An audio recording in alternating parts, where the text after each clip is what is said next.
We have built a business based on a great team of people that really know and understand our customers' challenges and what they need. And so far, I don't think you can replace that with a computer.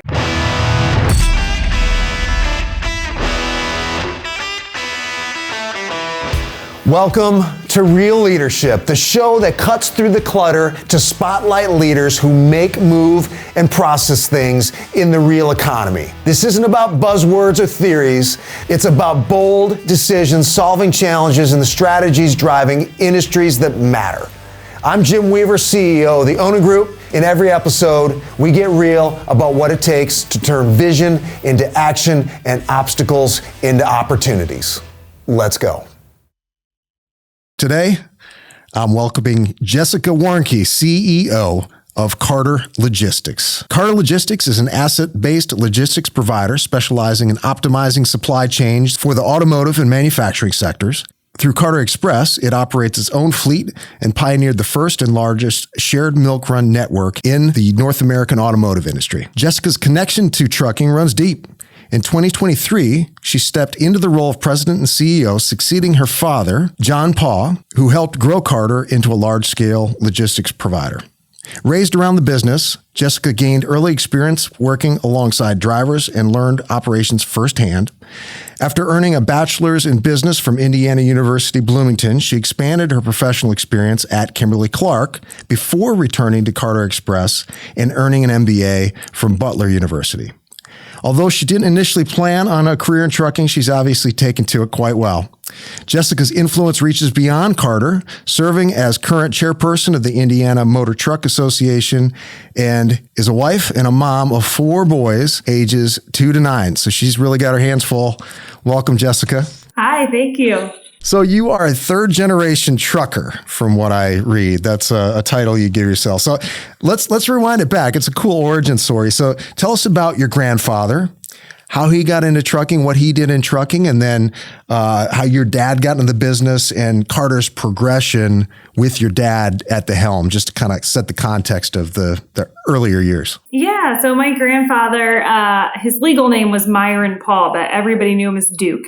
He was an officer in the Air Force in World War II, and when he came back, he actually won a poker game on his cruise ship back to the U.S. And that, with the sale of my grandmother's car, gave him the seed money to open a dealership here in Anderson, Indiana. So he had a light and heavy duty GMC truck dealership here in Anderson, Indiana.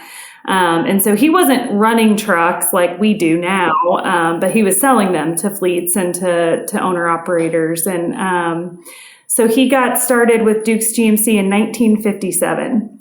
My father went to Purdue University, and he actually studied agriculture, went out and was working on a dairy farm in New York. And my grandpa called him and said, "Hey, I'm thinking about splitting my time in Florida, and I'm either going to sell this business or you can come back and give it a shot."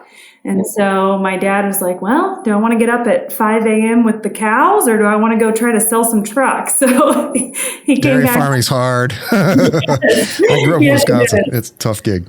Yeah, so he came back in the 70s and started kind of working for my grandfather, took it over. And he was selling trucks to a gentleman named Will Carter, who had started a company called Carter Express and was running some trucks for General Motors. So Anderson used to be a huge General Motors town, and Will was working for General Motors and their suppliers. Will was having a little bit of trouble, so my dad bought into the business to try to help him, and then eventually bought that business out in the 90s, early 90s, and became the sole owner of Carter Express. And at the time, they had 13 trucks. We now run 900 trucks. So he grew it a little bit over those 30-some, almost 40 years. And then in 2009, we sold the business to Hitachi Transport Systems, which is now called Logistede, and they're out of Tokyo, Japan. And so we are solely owned, or 100% owned by Logistede, and a part of a large global, I think it's the 6th largest contract logistics company in the world. And so, I get to play 2 roles. I get to be a part of a big global corporation, and then I also get to run what I still consider to be a medium-sized kind of family-owned business, even though it's not family-owned. We still very much feel like that on a day-to-day basis. So it's a nice kind of juxtaposition of both, really. It seems like they've let you really keep your identity in a lot of ways. Is that, from the outside anyway, is that fair? Yeah, it's absolutely true. We're starting to see the Logiseed logo we're putting it on trailers. It's on all of our business cards and our emails, and we're really co-branding everything now so that we can really show off that global side of our business. But our identity and our culture and really our kind of core values, one, they align really well with Logiseed, which is great, but really haven't been changed at all. So I think we probably have some employees around here that maybe still don't even understand the ownership structure completely. They still kind of feel like it's the same company that they started working at 25 years ago, because we really have been able to keep the core of our identity and our culture the same. So I just imagine you as a kid hanging out in the business. Was that the way you grew up? Yeah, absolutely. My mom loves to tell the story that she would go in. So my mom worked for us too. And she would come in she'd be working on Saturdays, and my dad would bring us kids in to see her and bring her lunch. And she always jokes that he'd let us dress ourselves, and she'd be so embarrassed because we'd show up to the office like not matching and my hair wasn't brushed or whatever, So yeah, I've been around ever since I can remember. And of course it's changed since I was a kid, obviously, a lot. But yeah, I really kind of grew up with the business. And then you had it looked like an internship while you were in college as your first kind of official capacity. I did it in high school too. Okay. At what point, when you were in college, did you have any sense that one day you might be where you are today? Or at what point did that come to light for you? It's funny, throughout my kind of adolescence, it's changed. So when I was really young, it was like, I'm absolutely going to be a trucker and I'm going to go in and I'm going to work for dad. And, I was excited about it. I've always liked business. I've always liked math. So that's always kind of been on my side. So even in high school, I was taking electives in business and accounting and all those things. And then while I was in college is when my dad started talking to Hitachi Transport. And he, sat me down one night and said, I need to know kind of what you think you want to do, because I'm considering selling the business. And if I do that, it could change your future. You might not have the opportunity to work for Carter. And I just didn't want him to make that decision for me. So I told him I couldn't commit one way or the other, and he needed to make the best decision for him and for what he felt like was the best decision for the business. That was in 2007 when they struck the deal, and then the 0809 recession hit, and we run automotive parts. So it really saved the business, I think, him making the decision that he made. And so, coming full circle, I'm glad that we had the conversation the way that we did. I'm glad I went to work for Kimberly-Clark and I did something different for a little while, because I think it really expanded my horizons as to kind of what's out there and how other companies do things. It gave me some real experience to go off of outside of Carter. And then luckily I got to come back in. I struck up a great relationship with our parent company, and they trusted me and believed in me and allowed me to take over anyways. So even though he sold the business, I still got to take this CEO position. It's much different maybe than it would have been otherwise. Sure. But probably different in the best way. I think, it all worked out in the end. And my dad always says he's a circumstance of luck, that he's gotten really lucky over the years. I think it's more than just luck, if you ask me. But that certainly was lucky timing and a lucky decision on our part to partner with such a great company and kind of put me where I'm at today. Yeah, there are certainly things you could do to increase your surface area for good luck to stick to you. That's the kind of way I look at it. Yeah. All right. So you went and worked for KC. Tell us more about the circumstances surrounding you coming back. What was going on? What did they see in you? You didn't step immediately into the CEO role. Walk us through that a little bit. Yeah. So the Kimberly-Clark story is interesting just in that, I was applying with logistics companies and had some job offers with logistics companies, but I decided that I wanted to try something outside of it. So I went into sales with Kimberly-Clark. And again, it was in the middle of the recession, and they actually couldn't hire us like they had planned on doing. So I worked for their retail partner, a company called Crossmark Services. So my first job out of college, I had 21 part-time retail reps in 4 states that reported to me. And so it was trial management by fire, trial by fire, right out of college, but it was fantastic experience. And, you know, I went to bed a lot of nights wondering what the heck did I do? And am I any good at this? And, you know, but I learned a ton. And I loved working for Kimberly-Clark. They are a great company, but I knew to stay in kind of that sales world for Kimberly-Clark, it was going to be a lot of moving. Every couple of years, you're going to be moving. And I was already away from my family and kind of trying to figure out what I wanted my future life to look like. And it didn't seem like that was it. So I decided I want to get my MBA. And while I was going to study for that test, I decided to go out to Colorado and be a snowboard instructor. Nice. I kind of took a late in life gap year, if you will, and taught snowboarding for a year, studied for my GMAT. That summer, I came home and my dad had a couple projects in the sales department that they needed help with, ratings and trying to figure out profitability on some of our lanes. And I said, I'll come back for the summer and help you with that. And I met my husband that summer, kind of fell in love with Carter and the company, and I never left. So I did do my MBA, but I did it in an executive program through Butler and stayed at work. So I bounced around a little bit since I came back. Most of it was in the sales, marketing, and corporate relations roles. And I started working with our parent company almost immediately. So I got to start developing that relationship with them, and traveling to Japan. And the rest is kind of history. What do you think? It doesn't always go well, or it can be very difficult for second generation folks to come into an organization. So what would be your advice to budding second generation leaders that might be out there? You have to work as hard or harder than everyone else to prove that you deserve to be there. And, you know, you have to know what you don't know. You can't assume that just because you are second generation that you've got all the answers or that it's kind of innate, because it's not.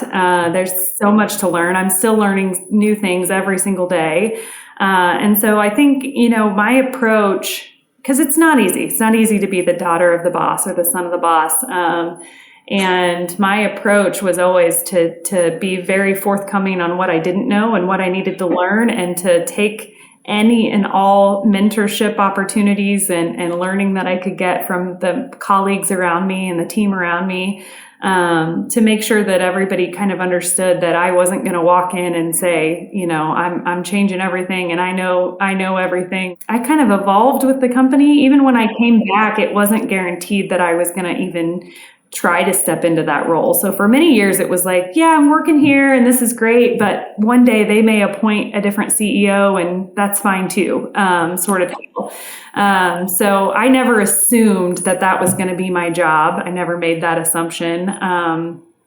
So yeah, I think you just have to be prepared to work hard, and you have to own the fact that it is a big responsibility to try to take over someone else's legacy.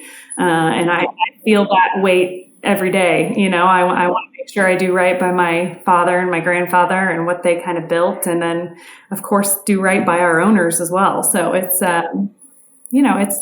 it's not easy, but I love it. I love what I do. I love the opportunity that I have. So that's fraught with challenges. Also, you know, you're in what is, I think, typically a pretty male-dominated industry. I mean, trucking. Yes. So how it seems natural. You seem very comfortable. Like, what do you think is the key to you as a woman being able to break through at least what would be perceived as by some as a gender barrier in your industry? You know, I don't think of it as a factor. I do find myself very often being the only woman at the table or the only woman in the room. That is not an uncommon experience for me, but I I say this all the time, and I truly believe it. I think women were made for logistics. There's not as many of us in this industry as I think there should be. But if you think about growing up, and I'm gonna say mom, and maybe it was your dad, but for a lot of people growing up, mom kind of ran the logistics of the household, right? She's making the appointment, she's buying the stuff, she's putting it away, she's getting everybody where they need to go, and all of that is logistics. And so most women are naturally good at logistics and balancing a lot of balls at one time and doing that. And so, I think there needs to be way more women in this industry than we have. I think they excel. We've got amazing women on our team. They make amazing drivers. They're proven statistically to be safer, more loyal drivers. They get in less accidents. They have longer tenure with companies. And so you're right. There's not a lot of us yet, but it's growing every year. And I want to keep seeing that grow because we were built for this. I think that women need to look, if they've never considered logistics and transportation, they should think about it. That's a great point. I know, I mean, I guess I could say this because I'm a guy. Women are definitely better multitaskers generally. Yeah. Like I sort of zone in and my wife's got 20 different things going at one time. I can see that. That's good. Let's talk about your business a little bit. Okay. Why do your customers pick you as opposed to your competitors? How are you guys unique? I think we don't accept the status quo. It's really easy in trucking to say, or logistics in general, to say, this product needs to go from A to B. Let's throw it on the back of a truck and get it there. We want to look at, does it need to go from A to B in that method? Or do you want it to go from A to B once a week like you're getting it right now and then hold on to all that inventory? Or do you want to get that 5 times a week in smaller batches that really make more sense for your business and meet your just-in-time production goals and those sorts of things? So, we've been successful because we look at things from a different lens. And we look at it from a quality and service lens, and we're usually able to do that and also save them money. So it's a win-win on both sides. So I think in general, especially being that we cater to the automotive industry, costs are always a big piece of the factor, right? They're driving down costs. That is always a goal for any automotive company, is to reduce costs where they can. And so our services and the way that we've designed this shared milk run allows them to do that with higher quality service than a traditional LTL provider. So, we kind of have carved out a little bit of a niche for ourselves in this automotive world. And I think that that combination of cost savings and high quality lends itself perfectly to what they're trying to achieve. Understanding your labor market is crucial for successful recruitment. Onin Staffing's Recruitment Strategy Guide provides insights specific to your geographic location and the positions you're hiring for. Our Recruitment Strategy Guide delivers a clear snapshot of your labor market and actionable intel to tackle market-specific challenges. With Onin's expertise, we help you navigate and win in your competitive landscape. Empower your recruiting process with the insights you need. Learn more about Onin's Recruitment Strategy Guide at oninstaffing.com/strategy. What's a challenge you guys are wrestling with right now, either your industry or you as an organization? Tariffs. I'm glad you're going there because I'm really curious how that's impacting you. We don't even know yet exactly how it impacts us, but 95% again of our revenues are coming from automotive related customers. So either suppliers or direct OEMs that are building cars. And 30% of our revenues are coming from Mexico driven businesses, and we go into Canada. So, these tariffs if they stay in place, which, no one really knows, I don't think. If they stay in place, they are going to affect our customers, which is going to affect us. So, that's the biggest unknown kind of business related scare that we have at the moment. But really everybody involved in the automotive world is dealing with that same uncertainty. And until we know more, the best we can do is make the next best decision for tomorrow and keeping our customers, keep giving high quality service at the lowest possible cost and help them adapt their supply chains as necessary. I was a little bit oh man, what are we doing? But I'm seeing some what looks like positive developments as a result of the positioning with that Hyundai plant that they just announced a steel mill in Louisiana. That's what they're going for in this. It's really interesting, but I do think there's going to be some short-term pain, even if the long-term strategy is the right one. I don't know, but it's up in the air. It really is. And that's the biggest thing that we're watching is how much pain is going to happen in the short term, because a lot of these companies that have set up plants in Mexico, they've invested a lot of money to set up plants in Mexico. And they have a return that they need on those plants. And that's all in question right now. And so if they can't weather the short term pain of this to get to that long-term results, we could see some of our customers are really turn upside down here, which is scary. I'm certain that we have customers that are very scared right now as to whether or not they're going to get through this. I know some of your stuff comes from Mexico, but most of your operation is in the U.S. So I would think that you would, Logisteed's got to be really concerned about. But as far as Carter, I would think isn't it just a matter of where things will be coming from and where you're moving them to over the long term if that shifts stateside in production? Yeah, so we've got 85 employees in Mexico. And at any one time, between 100 and 200 trailers within the country of Mexico. So we do a lot of shipments across the border. We've got a Laredo, Texas facility. So certainly the Mexico tariffs are the biggest piece of our concern. You're right. Logisteed Global is concerned about all of the tariffs. But for Carter, yeah, Mexico is still a concern. But you're correct. We are doing a lot of U.S. domestic shipment from automotive suppliers in the U.S. to automotive manufacturers in the U.S. And that business, hopefully, shouldn't be affected. However, if they've got to change the price of the car based on other components they're bringing in and sales go down, they're going to need less parts to build less cars. So that domestic business could indirectly be affected just the same. Yeah, and I guess generally, if we are domesticating production, then that means the world will move stuff less. So that can't be good for logistics. Not global logistics. Yeah. Yeah, that's fascinating. How about technology? How do you see technology? I mean, we're at the breaking point, I think, of exponential increase in the use of technology in logistics, in manufacturing. How do you see that affecting your business over the next, let's say, 5 years? Well, we're making a huge investment right now in a new piece of technology where we're taking both of our transportation management systems, the one that we use for our third-party business where we're using outside carriers, and then the one that we use for our asset business, and putting them all, feeding one system. We're calling it Carter Connect.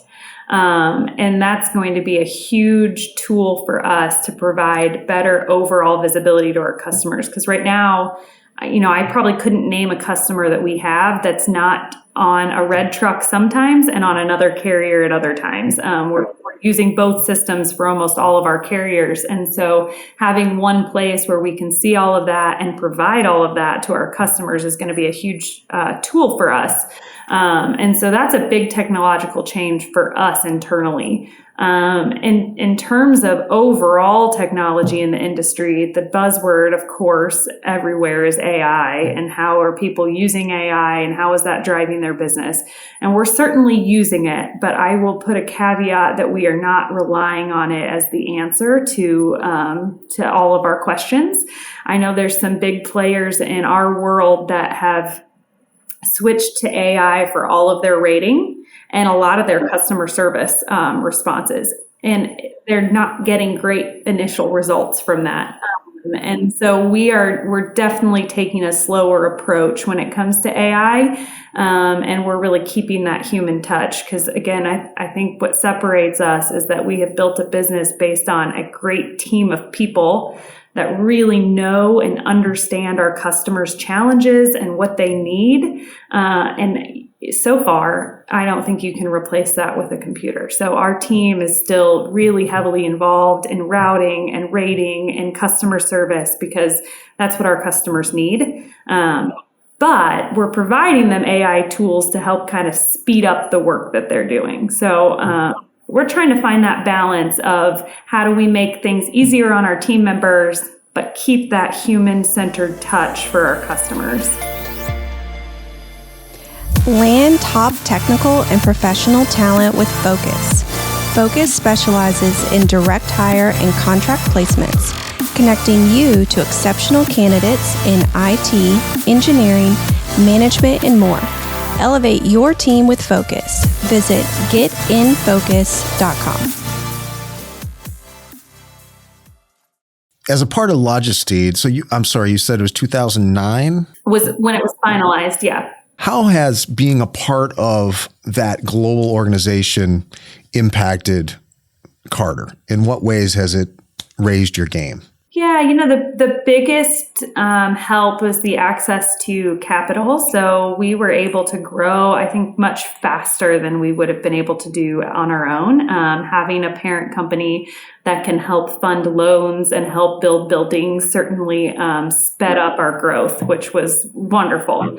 And now I would say this is a more recent development, but within the last couple of years, there's been a big push to really operate as one global logistics company. And so there's been, we're doing some system changes on the back end. Also for our freight forwarding, our global shippers, they're all moving to one system so that they can really coordinate shipments all around the world. And so we are becoming, less of a collection of great companies to one company that really, really works together and shares customers and shares data. And so I think the beauty of that is we're getting introduced to all kinds of new clients that could use U.S. domestic services or North American domestic services. And then we have some great customers here that are bringing stuff in from all over the world that are able to utilize Logistede. So it gives us a whole bookload of services to provide to customers that we wouldn't have on our own. And I know you're traveling a lot in connection with Logistede in the last at least year since I've kind of gotten to know you. What have you changed your mind on having that really broad exposure that comes to being part of a large organization? You're at the top of Carter and you're connected into this larger, massive organization where you're able to meet people like yourself from all over the world. How has your perspective changed in the last couple of years? Travel in general, even just personal travel, changes your perspective and broadens your awareness and your cultural kind of influences on everything. So, I've always loved to travel anyways, but getting to do it from a business perspective is certainly fascinating. And as you said, I'm getting to meet mentors from companies all across the world that do similar but still very different businesses. So it gives me access to a whole new set of leaders from all around the world to ask questions to learn from, to work with, collaborate with. We've got a partner in the UK that built this amazing immersive technology for training. You basically use 3 projectors and 3 white walls and you build a little room and you walk in and you can teach them all kinds of safety, different things. They can poke on the walls and press where there's safety problems. And so, we're getting access to things that we would have never had the time or expertise to build on our own, that, a sister company has already built and that we can use. So, it's wonderful. I mean, I'm so blessed to be able to do what I do here locally, but then also get that exposure to our global companies. Yeah, that's gotta be cool. So you have a very tenured team. And you touched on that briefly. The folks that stick around for the long haul with Carter, why do you think they stick around? You know what? I think they have fun here. at the end of the day, we're solving complex problems, and every day is different. But we have such a good team that works really well together. And, I think we've built a culture where we really trust each other. We know that when we go and walk into a room, we can debate freely. Nobody's going to get upset if you start questioning answers or looking at a problem in a different way. And so I think having that high level of trust, the fact that we can all depend on each other, and that we just are kind of all innate problem solvers that like to ask the question why and kind of figure out puzzles together, it makes it fun. And so, you're spending more time at work, your waking hours at work, than you are anywhere else. So you need to be able to have a little bit of fun. You need to look forward to your day and look forward to the people that you work with. And I think the vast majority of our team members can say that they look forward to most days. And I think that's the biggest piece of it, is that, we care about them, they care about us, and we're all kind of trying to achieve a goal together, and we make it fun. I'm with you. That's our secret sauce for sure. I'm with you on that. So you have your work family, you have your family. You have you got 4 boys that are between the ages of 2 and 9. That's right? Yes. You got your hands full. So are you proof that you can have it all?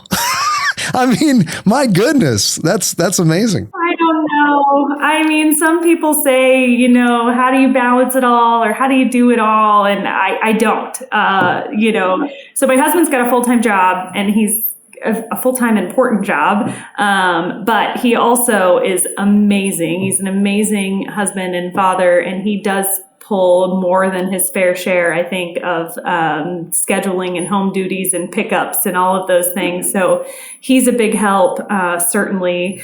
And, I tell everybody that I don't balance it all. It's never in balance. And I think if you are striving for balance, you might be striving for the wrong thing, because I don't think you can have a demanding career and a demanding family and keep it all in balance all the time. Some weeks I'm going to be in Tokyo and I am grossly out of balance, right? I'm FaceTiming my boys, which is never what I want to be doing. I want to be with them. But this job demands that sometimes I'm not. And then other times I've got a kid who's ill, and I am able to take calls from the house and snuggle them on the couch in between. And I need to balance in that way and give a little more to family. And being able to be present wherever I am is, I think, the most important piece of it all. So if I can really be at work when I'm at work, and be at home when I'm at home, or in those few hours in the evening that I have with the boys, just say, hey, unless it's an emergency, I'm not going to see your email. Call me if it's an emergency, but otherwise I'm not going to see your email till maybe 9 or 10 o'clock after I get everybody to sleep. And the team knows that, and we don't have that expectation of anybody that they're on email 24 hours a day. So just trying to get the most out of the hours I have is really the best I can do. I think when you're juggling a lot of stuff, that it is easy to not be present in whatever it is you're doing. And then, of course, you're totally undermining what you're trying to accomplish. I'm not perfect. I certainly am not perfect. I find myself picking up my phone at home when one of the boys starts talking to me and I'm reading an email and I'm like, wait a second, stop. Okay, hang on. Let me read the rest of this email just really quickly, and then I'm going to set my phone down and I'm going to look you in the eyes and I want to hear what you're telling me. But there are times where I catch myself trying to do both at once, and you're right. You're not doing either one any sort of service. And so I've been trying really hard. I stepped away from social media. I check LinkedIn every once in a while, but I stepped away from the other social medias because they just weren't serving me. It was time that I was spending doing things that weren't serving my work life or my family life. And, when your hours are stretched as thin as mine feel like they are sometimes, you give up things that aren't serving you. Yep, that's good. Okay. That's a great spot to stop, I think. You've been very generous with your time, Jessica. How can folks... I guess you're not really on social media other than LinkedIn. So I guess LinkedIn is a good place to connect. Yeah, LinkedIn's a good place. Yep. How can folks connect with you or find out about opportunities with Carter or Logisteed? Yeah, so started our website for sure, and LinkedIn. We do have a very active social media presence as a company, and I try to stay connected to that as best I can. It's really the personal side of social media that wasn't serving me. So certainly check out Carter Logistics on LinkedIn. They're on Instagram, Facebook, and we've got a really robust website where we post positions, and you can get most of our contact information from there too. You can send messages on LinkedIn. You can send messages in through email. My team is great. I get it. If you're trying to look for me, that it'll find me. So they'll get me something if you need me. So I try to make myself as available to, especially to our team, but to people as I can. So yeah, we're out there. You can find us. We'll get that into the show notes. And you guys are doing a great job over there. Thank you so much for coming on the show. Yeah, thanks for having me. Until next time, keep it real. Thank you for listening. This podcast is powered by Onin, the staffing partner delivering real results for manufacturing, logistics, and food processing companies nationwide. To learn more, visit www.oningroup.com. Until next time, keep it real.